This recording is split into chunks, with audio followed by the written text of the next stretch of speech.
अजिंक्य Maharashtra news मध्ये सर्वांचं स्वागत आहे। तुम्ही पाहिलं की संपूर्ण बारामती 2 दिवसापूर्वी हादरली, कारण मोरगाव बारामती रोडवरती भीषण अपघात झाला आणि या अपघातामध्ये ओंकार आचार्य आणि त्यांच्या 2 मुली म्हणजे मधुरा आचार्य आणि सई आचार्य यांचा जागीच मृत्यू झाला।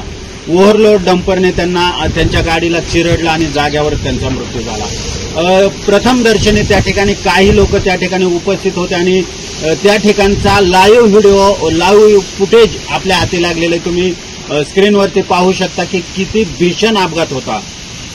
असे ऍक्सिडेंट बऱ्याच वेळा होतात। बारामतीमध्ये यापूर्वी सुद्धा कल्याणी कॉर्नर तांदूळवाडी या ठिकाणी एका शाळकरी मुलाला डंपरने चिरडलं होतं आणि त्या ठिकाणी त्याचा सुद्धा मृत्यू झाला होता।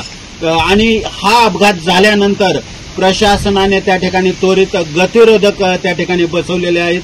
चला तर आपण बघूयात की कशा प्रकारे गतिरोधक बसवलेत आणि इथून पुढे होणारे ऍक्सिडेंट निश्चितच टळतील।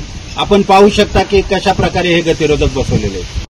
चला तर आपण करा नदीवरून बारामतीच्या दिशेने निघालोय। तुम्ही पाहू शकता हे पांढऱ्या रंगाचा जो गतिरोधक प्रशासनाने ऍक्सिडेंट झाल्यानंतर बसवला आहे। बघा आपण आता टर्न मारूयात। हा गतिरोधक त्या महात्मा फुले चौकामध्ये आणि आपण आता कसब्याच्या दिशेने म्हणजे डाव्या बाजूला टर्न घेऊ, ज्या ठिकाणी तो ऍक्सिडेंट स्पॉट झाला होता। या ठिकाणी तुम्ही पाहू शकता गतिरोधक बसवलेला आहे। आता वाहन अगदी स्लो प्रकारे चौकात आल्यानंतर जात आहे। आता कसब्यातून आपण मोरगाव रोडला निघालोय, टर्न मारून गाडी घेतलेली तुम्ही पाहू शकता। तर या ठिकाणी सुद्धा दुसऱ्या रोडला सुद्धा गतिरोधक तुम्हाला पाहावयास मिळतोय।